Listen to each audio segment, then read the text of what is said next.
नमस्कार भाई और बहनों, आपका एवरेज नॉट टॉक्स पे स्वागत है। नमस्कार। गलत भाषा चुन ली क्या?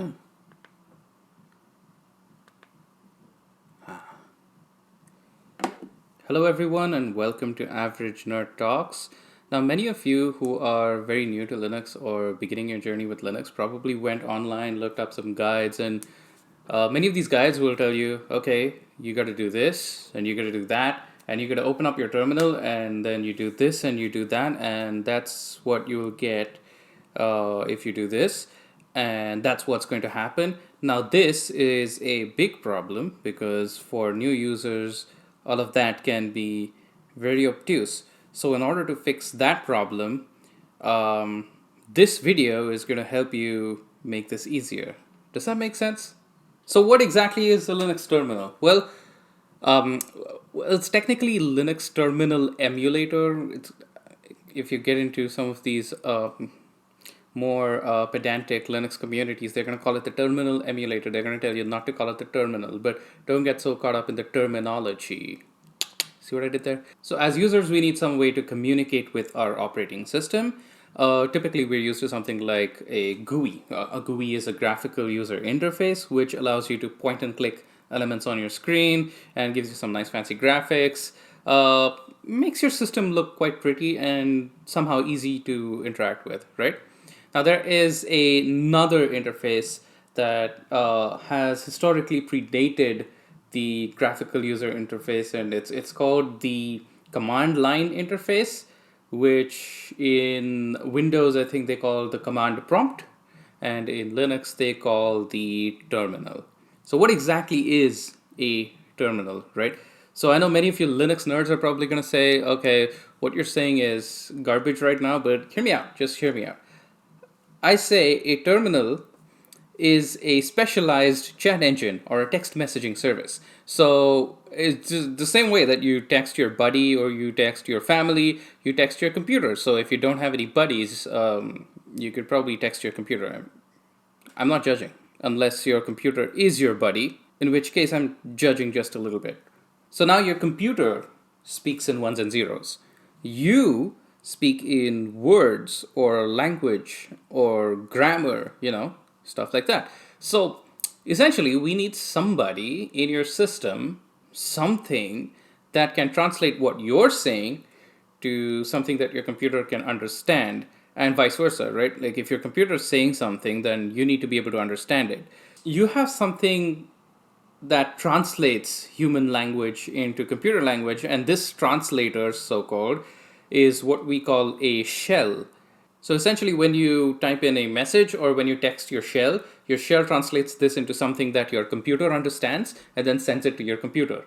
Now, well, in this case, your operating system. Now, when your operating system has a response, it sends it back to your shell. Your shell translates this into a human readable format, or well, something that you can understand, and then sends it back to you. Now, the interface that you use, or the service, the texting service that you use to chat with your translator, is your terminal or your terminal emulator. Now, of course, the difficulty comes in when you realize that your shell or your translator doesn't actually understand English. Well, it does, but it's a very pedantic and very weird form of English, which we kind of have to figure out and understand before we can talk to our shell, right? So we kind of need to learn the shell's language. However, the shell's language is significantly easier to learn than the computer's language, which is just a bunch of ones and zeros. So now, when you talk about shell or when you think about shell, there are various different forms of this shell, or various different translators that are available to you, right?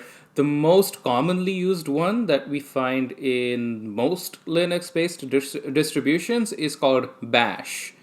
I know it's a weird name. Now you can replace Bash with something like ZSH. ZSH is just another shell. It does the same thing. It translates whatever you say to your computer. The differences may come from different syntax, maybe, or Well, syntax is basically your grammar, or what are you supposed to be saying, the words that you're supposed to be speaking, the vocabulary. That can be different based on what translator you're using or what shell you're using, right? I sometimes get asked this question, why do you need to learn how the terminal works? Well, okay, you don't need to know it. There is no such thing as you need to know something. Well, of course, you need to know how to use a mouse and keyboard. Well, anyway, you don't need to know how to use a terminal in order to use most modern Linux based operating systems, but it's always a very, very handy tool to have, or a very handy tool to know when something in your system breaks, or it's a very handy tool to use when you're trying to follow instructions online. If you've seen many tutorials or any instructions, or any step-by-step guide on how to do something on a Linux-based operating system, typically it's going to give you terminal commands. The reason for this is that terminal commands are simply much easier to just copy and paste into a window, rather than going through where do you click and what do you do, and here's a selection and here's this button.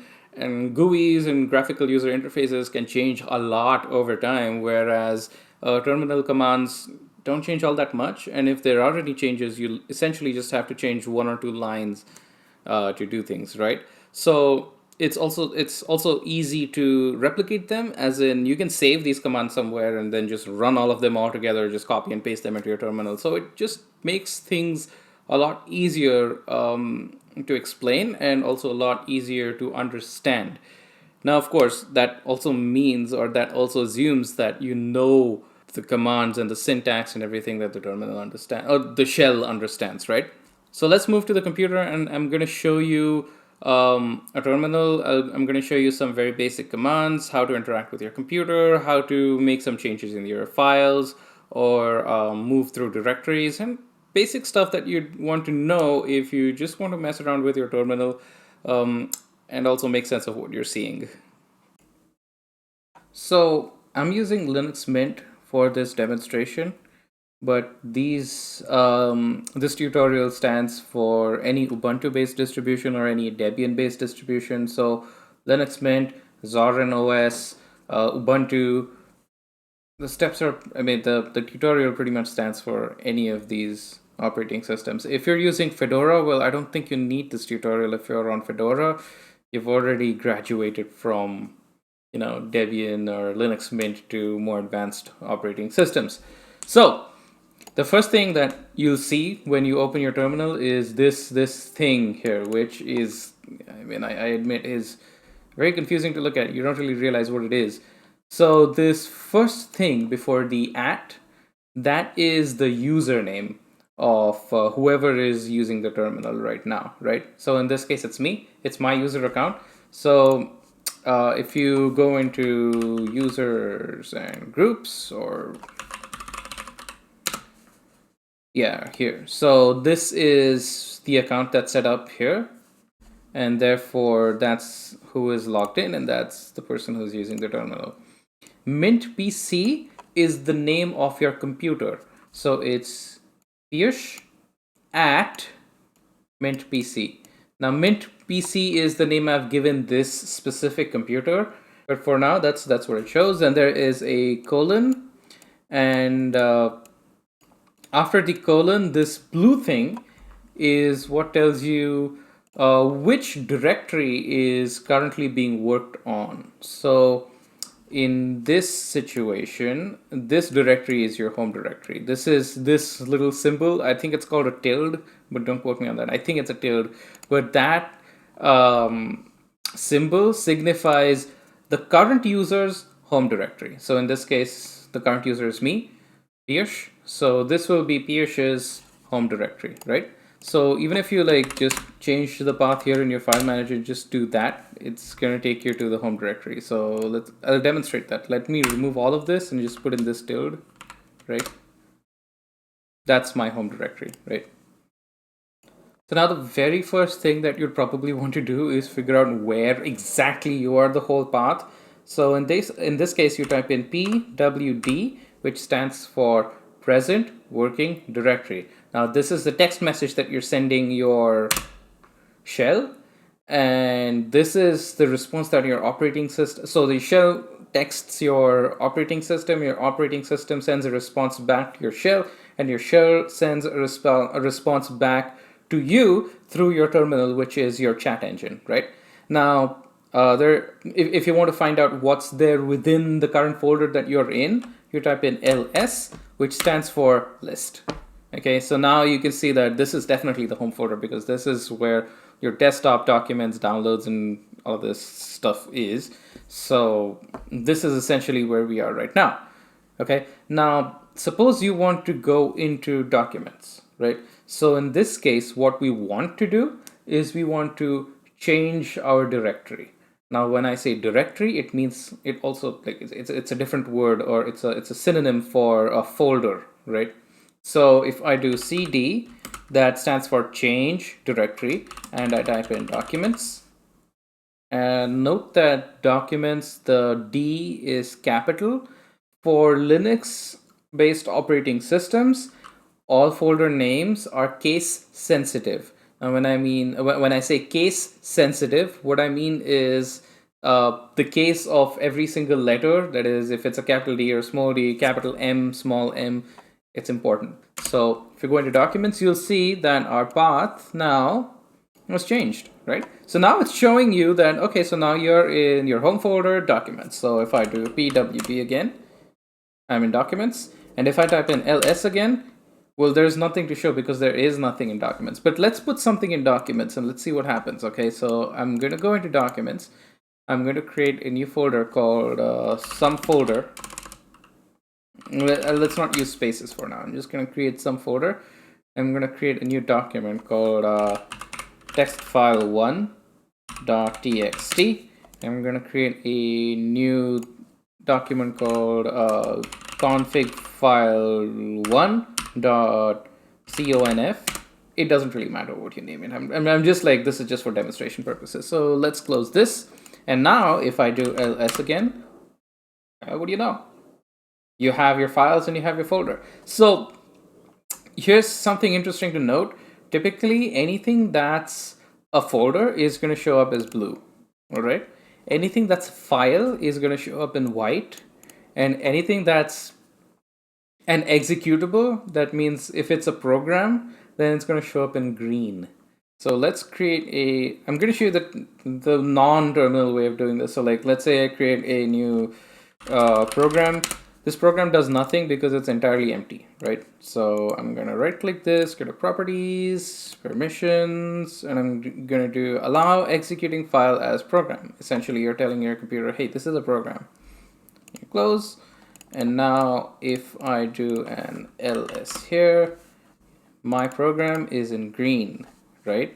Now if I remove the executable thing here, so let's say I go back here, I go to permissions, and then I unselect this or deselect this. I don't quote, I don't know the grammar here, but like, okay, so if I deselect this and then we go back here and then type in ls, that's going to show up as white. Let's say I want to go into some folder, then I do cd some folder, and it's going to go to some folder, right? Now, how do you go back from some folder? Suppose I want to go back one directory, you do cd space 2 dots, dot dot, enter, and you're back in documents. Now, where does this dot dot actually come from? So here's a very interesting way to use the ls command. So you know what ls does, right? But if I do ls space -a, now remember, for any command that you use, a dash something is typically an option. So -a stands for everything, like all. So ls show me everything. So what this is going to do is it's going to show you all your files, your folders, and it's also going to show you anything that's hidden. How do you hide things in Linux-based operating systems? Where it's actually very simple. So if I create a document called dot hidden file, right?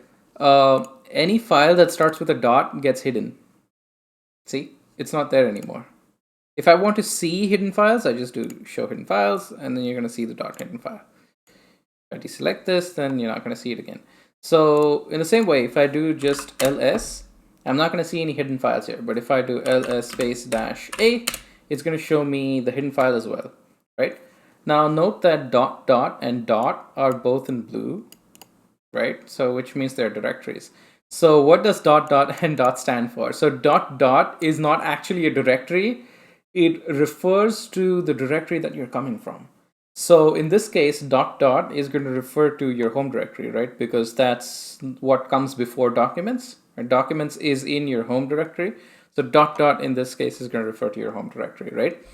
Dot refers to the current directory. So if I do cd dot, it's not going to do anything because dot refers to /home/ph/documents.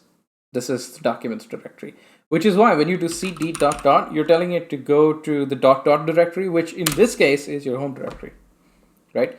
Now note that dot and dot dot exist everywhere. So even if I do an ls here, so if I, ls-a here, it's going to show me the dot and the dot dot. But now you've noticed that you can see a whole lot of other dot files here, right? So now these are all hidden files. These are all files that typically are used for configuration and stuff for your system. Now there are a few more options which you can use with ls. It's a very, very powerful command. So let's do ls dash dash. Now note that I used double dash here, help. What does this do? So when you do ls dash dash help, it's literally telling you how to use the ls command. All right.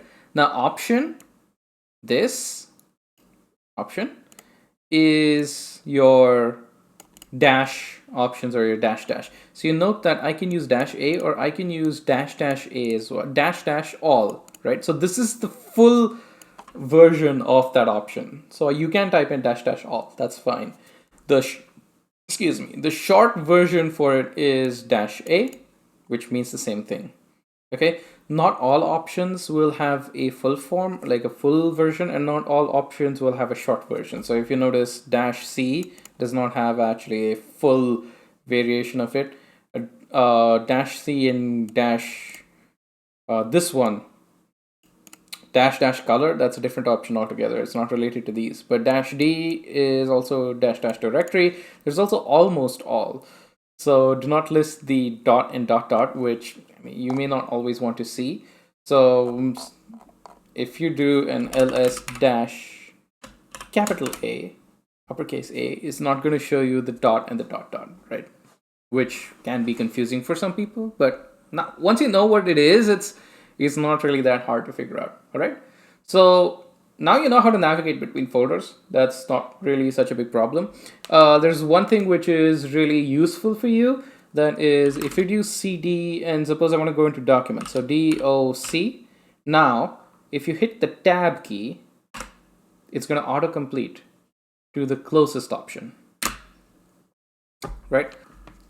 So there are two folders with do, right? So if I do cd space do and then I press tab, nothing really happens. But if I press tab again, so this is my second time pressing tab, it's going to show me why it couldn't autocomplete it and what options do I have available. So I could either type in documents or I could type in downloads. So if I type in DOW and then I press tab again, it's going to autocomplete to downloads. Boom. Nice and easy. Nothing very complicated, right? It's pretty simple to understand. So you have about, right now we've just done like two commands, ls and cd. And for both of these commands, there are different ways and you can use the same command, right? You're sending text messages. That's all you're doing. Don't think about it in any other way. So if you type in some random command, it doesn't understand it, it's going to say command not found. What it means is, hey, you know what? I don't know what the hell you're saying. So please be clear. Okay, that's all it's saying. There's another thing that you should know about CD, that is that folders, let's go back to our documents folder, right? Folders with spaces in them are handled very differently. So if I try to do a CD, another folder, you'll notice that there's some very weird, there's some weird slash here. So that doesn't really make a lot of sense, right? Now the reason for that is if I do another space folder, it's going to say too many arguments. What does this mean? It means that it's saying CD space, another is the name of the folder, And then folder is considered as another option or argument that you're giving the cd command. So this command takes in, so if you, let's do this. Let's do cd dash dash help. What does it tell you? So cd space some bunch of options which are between these square brackets, which means there are a bunch of options which you can give it, and then dir, which is the directory that you want to move to, right?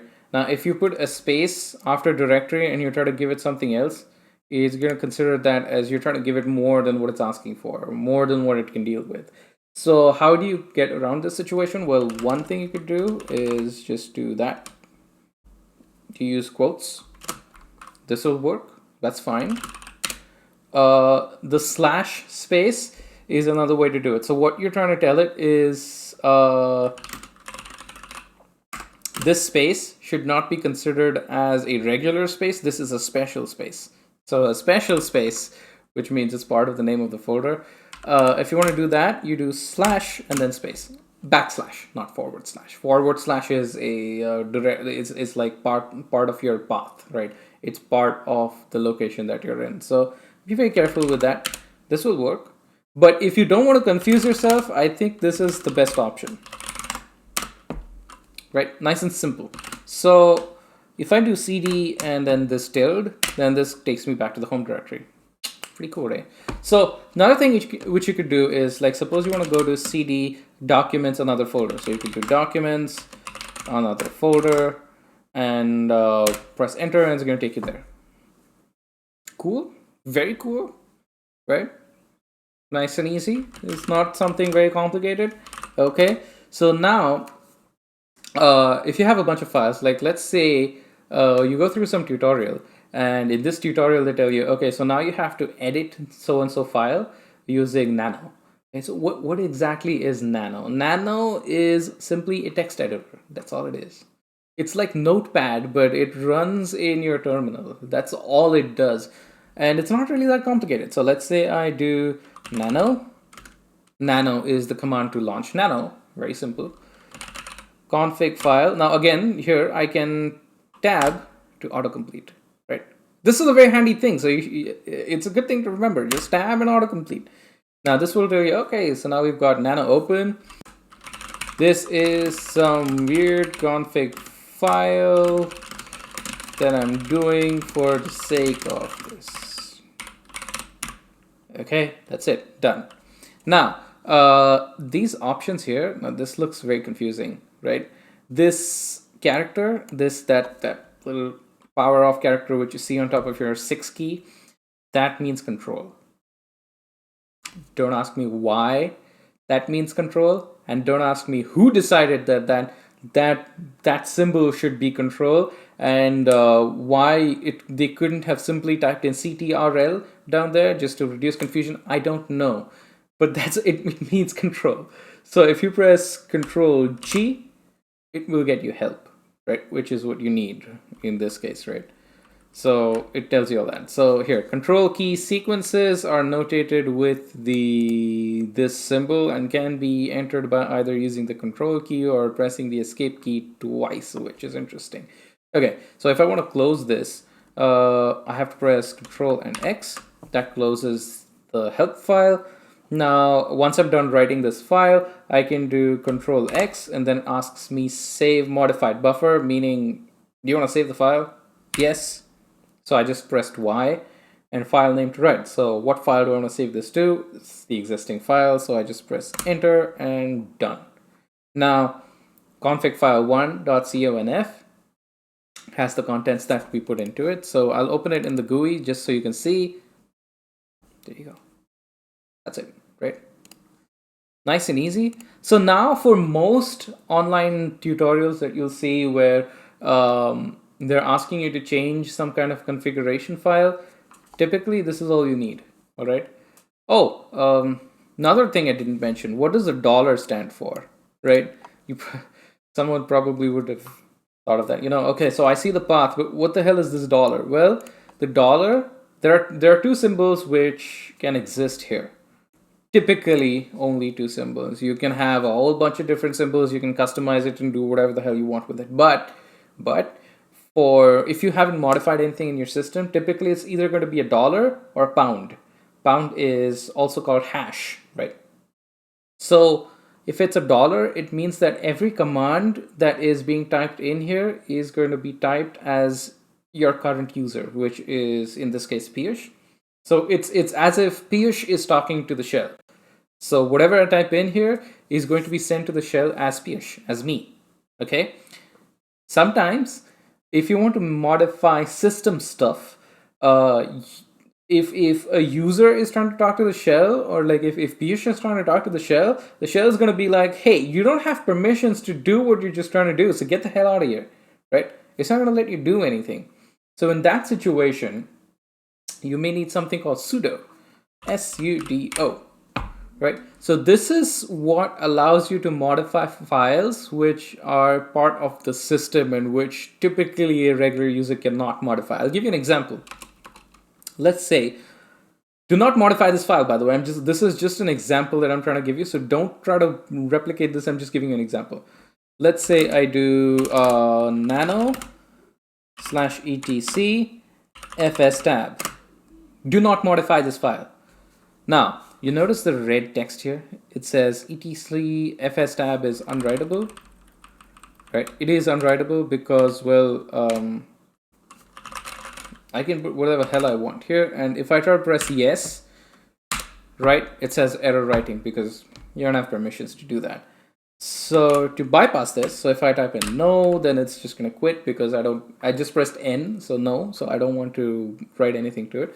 If I do sudo nano /etc/fs tab, then it's going to ask me for a password. Even when you're doing system updates, it asks you for a password if there are any changes to the system that have to be made. It's kind of the same thing. So here I will type in my password, and now we can actually modify this file and do whatever the hell we want here. Just so you know, if I do this, if you save your fs tab file with crap in it like that, your computer is probably not going to boot, or you're going to have some weird issues and errors with your computer. So don't do that. So I'm just going to remove what I put in here, right? Just so that I don't break the system, which honestly I don't really care because this is a virtual machine that I'm demonstrating this in. So even if I break the virtual machine, I could just restore it. No big deal, nothing, no harm done.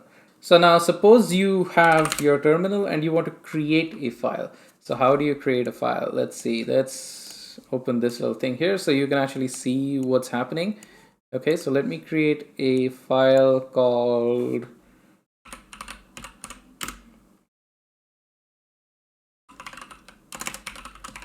weirdfile.txt, and boom, we get weirdfile.txt. So the touch command essentially just creates a file. That's all it does, right? Now, if you want to modify this file, we do the same thing that we did with nano. You can mess around with the file, press X, you're good, right? So since none of these are system files, you don't really need sudo or sudo to do anything. Just remember that every time you have to use sudo, it means that you are making modifications to your core operating system. So if any tutorial asks you to use sudo, be very careful as to what they're saying and why are they expecting you to be using sudo, right? So just be careful here. Now, if you want to create, so like the way we created a file, if you want to create a folder, I can do mkdir, which means make directory, and I can say new folder, and you can see it's created a new folder here, right? Nice and easy.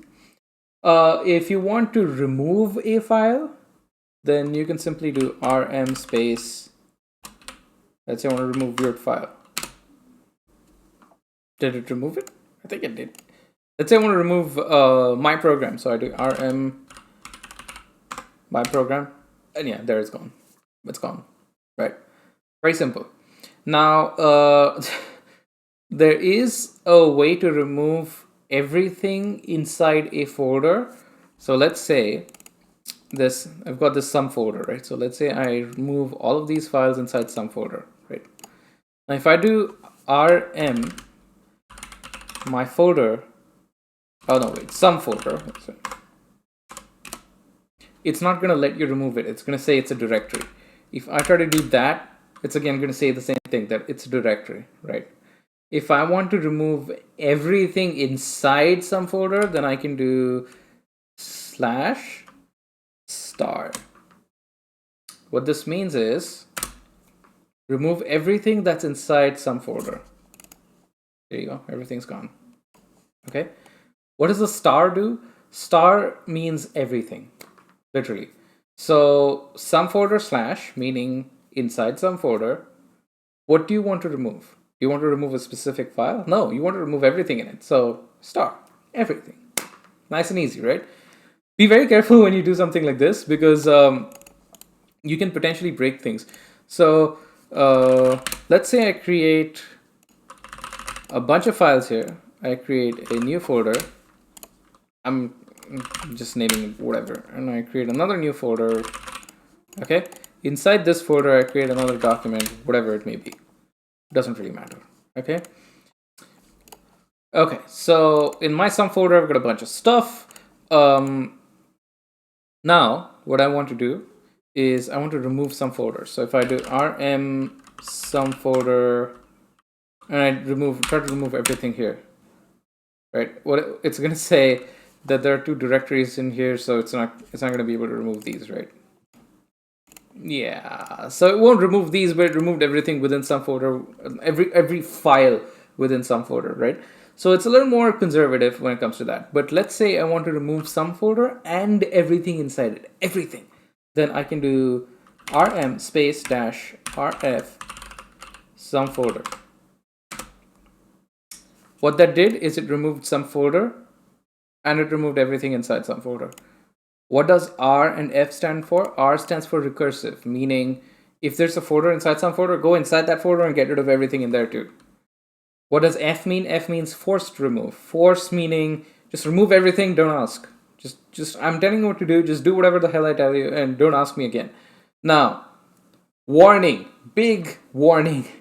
rm space dash rf is a very dangerous command, because you can essentially remove entire folders, you can remove your entire freaking operating system, and it will render your entire computer useless. Okay, if you remove the wrong folder, you will have a broken computer.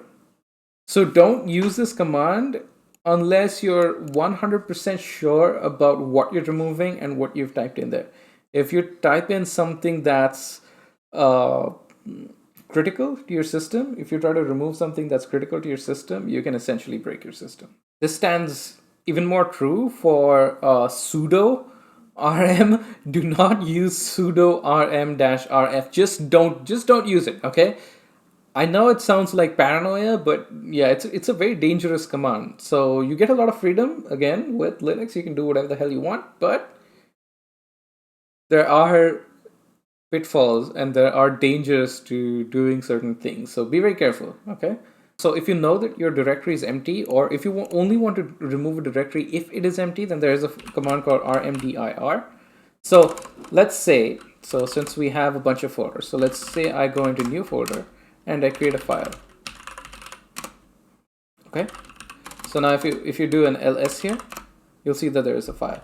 Now I can go back one directory and I can do rmdir new folder, right?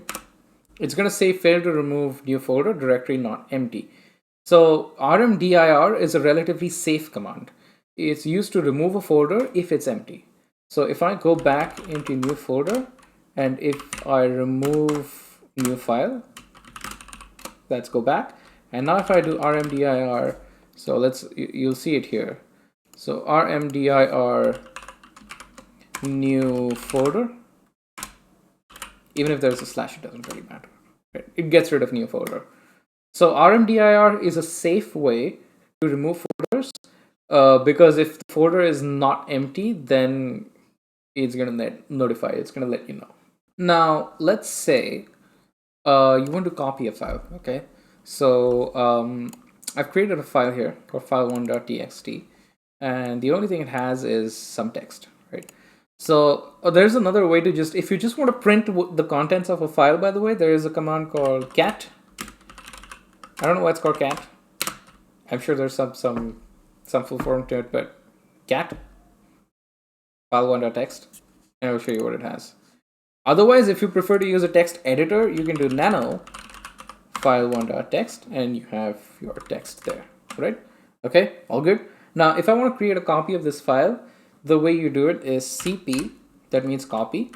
What file do I want to copy? This is the file that I want to copy, right? And then I put in a space, and then I can copy it to, I want to copy it to another folder, right? So, okay, let's let's avoid that mess and do this. Okay, press enter. Now you'll note that file1 is also there in another folder. There you go. Good. Now suppose you want to copy it to another folder, but you want to give it another name. So you can do another folder slash, say, file1 copy.txt. I want to change what the file is called. If I do that, you see I get file1 copy.txt. Right. So copy is a great way to copy files from any place to any place. You can rename the file if you want. You don't have to. There is also another command which allows you to move files. So let's say I rename this file to file2.txt, right? So this is your file2.txt.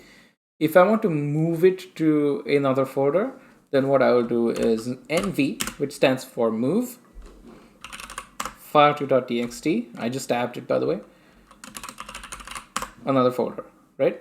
So this will move, you see it disappeared from here, and it went in here. So if I go into another folder, you'll see file2 exists here. If I want to move it back out, the way I do it is mv file2.txt dot slash. What does that mean? That means move it back out into documents, right? There you go. file2.txt. Nice and easy, right? Now, the mv command, that's the move command, is also used to rename a file. So if I want to rename this to file3.txt or back to file1, say, let's say I want to rename it back to file1, I do mv file2 dot, oh wait, I'm in another folder. See, note this. Be careful with that. So cd dot dot. So now I'm in documents.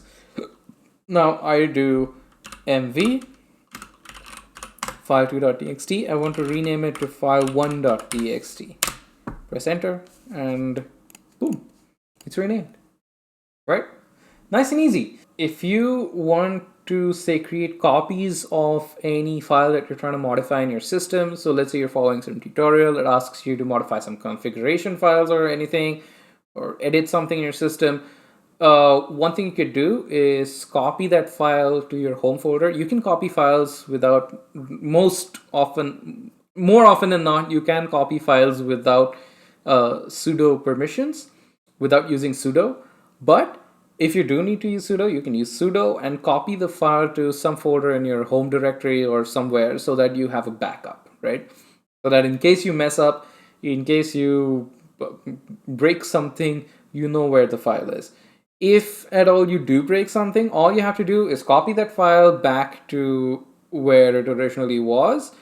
Typically, even if your system does not show you a GUI, or it doesn't, like, you managed to break something and you're not able to see your graphical interface and your point and click and everything, your terminal or some kind of command line interface is always going to be available, which is why I say it's always useful to know this, right? So now I'll cover one other very, very useful command for you, and we'll end it here because I don't want to get into too much of the details on the various different commands that are available to you, because that can be quite an overload.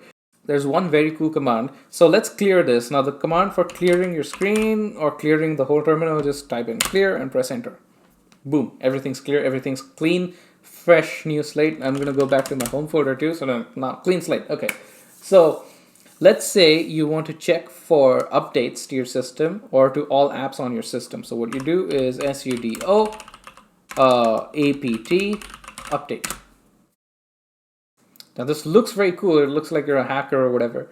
So what this does is it tells your system, okay, so check if there are some updates available for everything that's installed on my system. Okay. Now it also tells you 17 packages can be upgraded. Run apt list upgradable to see them. So let's do that. So let's do, and the reason you need sudo in this situation is because, well, you're trying to update system packages. You're checking updates for system packages. So it does need that. Let's try doing this without sudo. I think you can do the list upgradable without sudo. So there you go. Let's increase the size of this so it actually fits here. There you go. Okay. So it's saying that I've got a bunch of updates here. So there's an update for Firefox.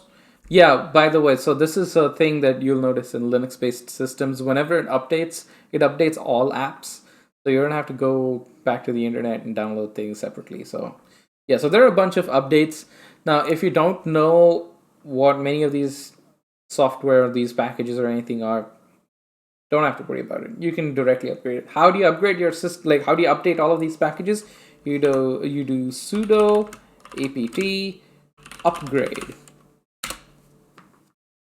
and then it's gonna like say, okay, so it's gonna be updating all of these packages, and it needs to download 82.7 MB of archives and whatever information that it's trying to give you. And it's saying, okay, so if you agree with this and if you're okay with this, you press Y and then you press enter. And the moment you do that, your system's going to start downloading packages, going to give you some nice progress bar and everything. And it's done. So I know that looks really cool. So like if you actually do this when you're like, when someone's actually looking over your shoulder, it kind of looks like you're hacking something. I know. It looks really crazy, but it's not really.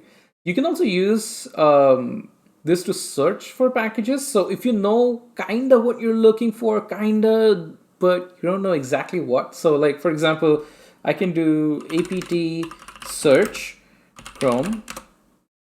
I don't know if it has Chrome. Oh, there you go. So Chrome, GNOME Shell. I don't know what half of these things are. Don't ask. But let's say I'm looking for GIMP. Okay, so GIMP is another piece of software which is basically a file. It's a photo editor, something like Photoshop. So if I do sudo, you don't need sudo for this. Since you're just looking for a package, you're not changing anything. GIMP. There you go. So yeah, there's a whole bunch of packages, and this is the one which you're looking for. So GNU image manipulation program. Suppose I want to install GIMP. Okay, so the way to do that is, now since we're changing the system, we do sudo, we do apt, we do install. What do you want to install? You want to install GIMP.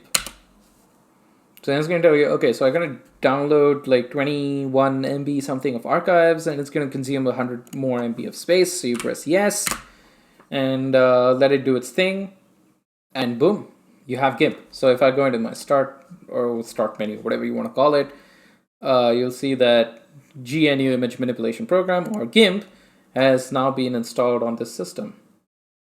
Beautiful, isn't it? Real easy. Now suppose I want to get rid of it. I don't want GIMP anymore, so I can just do sudo apt remove GIMP and press yes. And just like that, GIMP is gone. Now if I go back here, no more GIMP. Very cool, right? Very cool. Now, of course, you don't have to use this. I am just giving you a very cool tool for you to use. And if you notice that all the updates on the system are done because, well, we just did a sudo apt upgrade. So that's another way to update your system if you want to, be cool and use the terminal and do stuff like that, right? All right, then. Thank you everyone for watching. I hope you found this video informative. If you did like it, then hit the like button. If you didn't like it, then hit dislike and let me know why down in the comments below. If you haven't yet subscribed to my channel and you enjoy the content that I make sure to hit subscribe. Also hit the bell notification icon so that you get notified every time I put out a new video. And until then, stay safe, enjoy Linux, and I'll see you in the next one.